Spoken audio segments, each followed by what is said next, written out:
Hey, it's Simon. I hope all is well, and I hope you're getting on well with putting the finishing touches on your brand frameworks.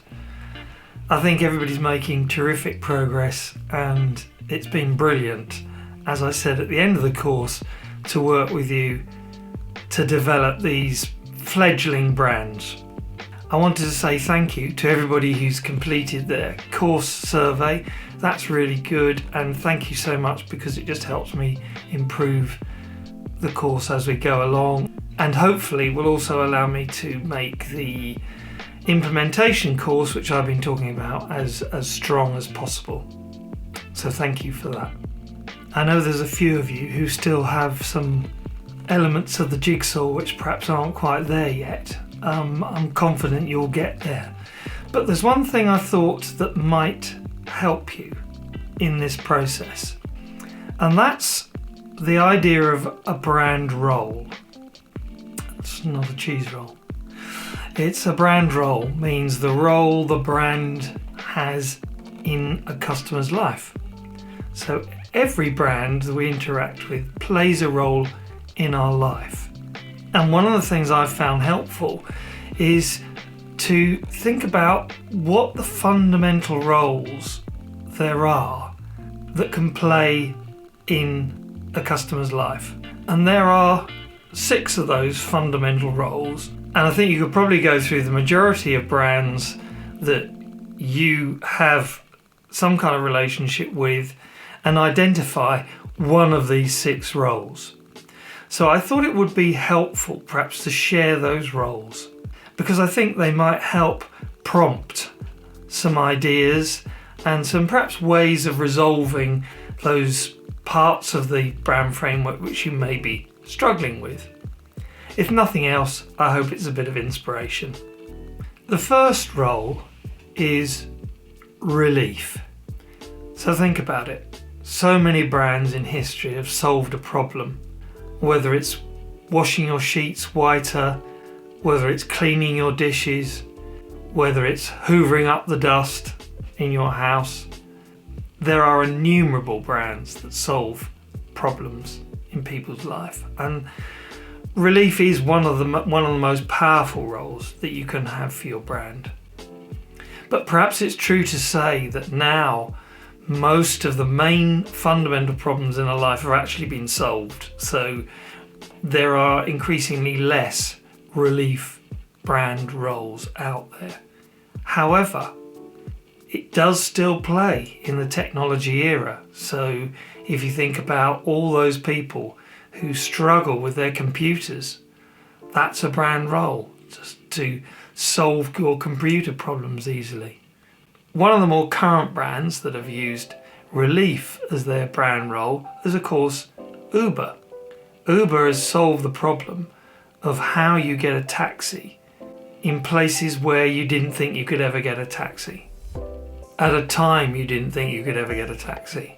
The second brand role is development, helping people and enabling people to learn a new skill, to develop some expertise they don't have.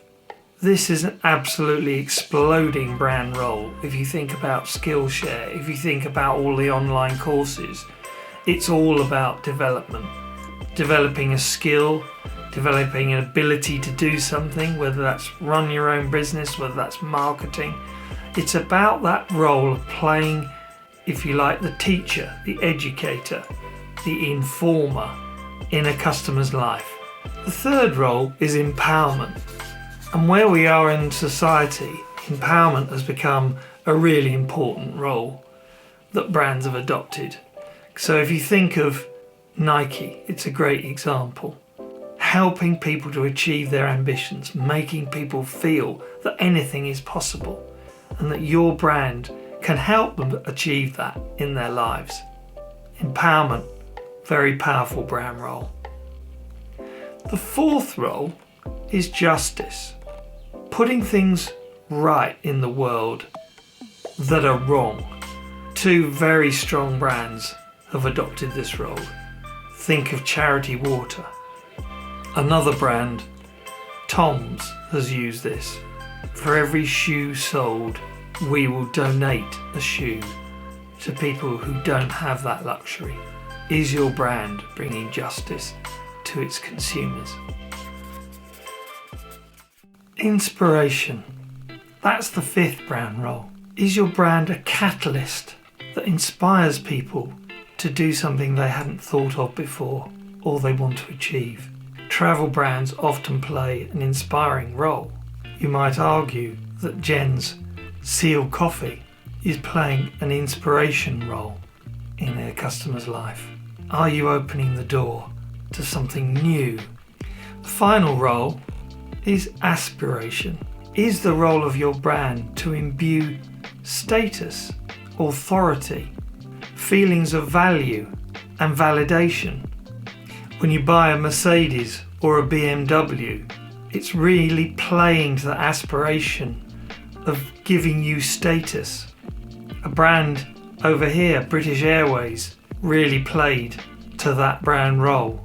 Prada, a Prada handbag, that really does play to that role of giving you, affording you status in your life. So they're the 6 fundamental brand roles, and where I think they might help you is in starting to work out what is the central force of your brand. Where is it coming from? Which one of those brand roles is it trying to own in your customer, your target audience's life? Now, it's true to say that if you're a brand in some categories, you could play in any of these different brand roles. So if you think of the health category, well, a brand could play the role in any one of these different areas. So relief, obviously, relieving people from health problems, empowering people to optimize their health, inspiring people about the way health can change their life, and so on and so on. Other categories, perhaps there are less brand roles open to them. Either way, the idea is just to give you a little bit more inspiration and help and prompts to see if that starts to help you to put things together for your brand. I hope it does. I've also developed a little cheat sheet which I'm going to include in the notes so that you can use that to perhaps give yourself a nudge and help you as you move forward with your brand framework. Speak to you soon.